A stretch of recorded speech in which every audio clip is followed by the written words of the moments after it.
បាទសូមអនុញ្ញាតបាទគ្រប់ជំរាបសួរពុកម៉ែបងប្អូនទាំងអស់គ្នាបាទជួបជាមួយ admin ម្ដងទៀតហើយបាទនៅថ្ងៃទី25ខែ7ឆ្នាំ2026ណាពុកម៉ែបងប្អូនបាទសម្រាប់ថ្ងៃនេះដែរបាទ admin មានតម្រុយឆ្នោតយួនបាទ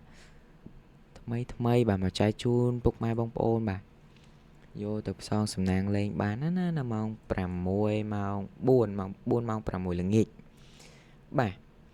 មុននឹងឈានចូលបាទទៅកាន់តម្រុយថ្ងៃទី5បាទ admin ចង់នាំពុកម៉ែបងប្អូនបាទមកមើលតម្រុយ admin ឲ្យកាលពីម្សិលមិញណាពុកម៉ែបងប្អូនបាទនេះគឺជាបាទតម្រុយ admin បានឲ្យកាលពីម្សិលមិញណាពុកម៉ែបងប្អូនទាំងអស់គ្នាបាទអ៊ំពុំមិញណាដែលចូលមកក្រោយបាទឃើញ channel ថ្មី admin ណាវាមានឆ្នោតថ្មីបាទ admin ទៅតែបាទបង្កើត channel តូច admin ណាបាទពុកម៉ែបងប្អូនបាទកុំភ្លេចបាទជួយចុចជាវបាទក៏ដូចជាសញ្ញាកណ្ដឹងបាទចុចឲ្យ admin បាទចុចមេដៃម្នាក់មួយផងបាទដើម្បីបានទស្សនាវីដេអូបាទ admin ធ្វើតម្រុយជាប្រចាំថ្ងៃបាទពុកម៉ែបងប្អូនបាទបើចង់មើលតម្រុយពុកម៉ែបងប្អូនបាទជួយចុចជាវម្នាក់មួយទៅដើម្បីពេល admin បាទផុសវីដេអូទៅលោតចូលទូរស័ព្ទដៃពុកម៉ែបងប្អូនណា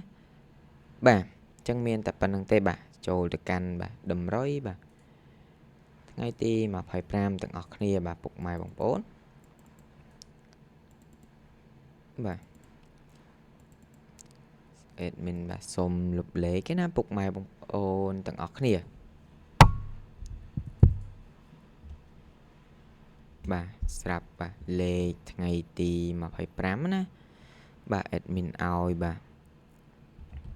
73បាទ73 14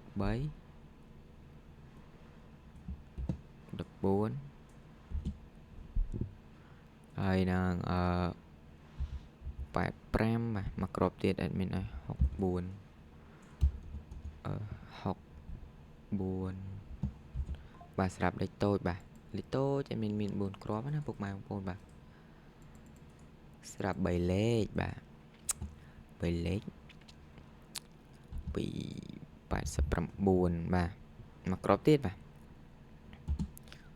គ្រាប់ទៀត admin ឲ្យបាទ442បាទស្រាប់បាទលេខធំ admin ឲ្យ2លេខណាពុកម៉ែបងប្អូនបាទស្រាប់ខ្ទង់អូបាទស្រាប់ខ្ទង់អូ admin ឲ្យបាទ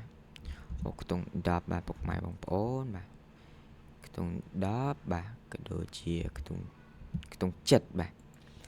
សម្រាប់ បាទសម្រាប់តម្រុយណា admin បាទថ្ងៃទី25នេះ admin មានតម្រុយប៉ុណ្ណឹងណាបាទពុកម៉ែបងប្អូនបាទអាចយកលេខ admin ទៅផ្សងសំណាងបានបាទលេខ admin បាទអត់មានគិតប្រាក់គិតកាក់អីទេបាទចែកជូនពុកម៉ែបងប្អូនបាទទស្សនាកំសាន្តបាទអញ្ចឹង admin មានតែប៉ុណ្្នឹងទេបាទសម្រាប់តម្រុយថ្ងៃទី25បាទ admin ក៏សូមជូនពរពុកម៉ែបងប្អូនបាទសំណាងល្អបាទជូនពរពុកម៉ែបងប្អូនហេងទាំងអស់គ្នាបាទសូមគោរពជម្រាបលាពុកម៉ែបងប្អូនទាំងអស់គ្នាជួបគ្នានៅថ្ងៃស្អែកបន្តទៀតបាទ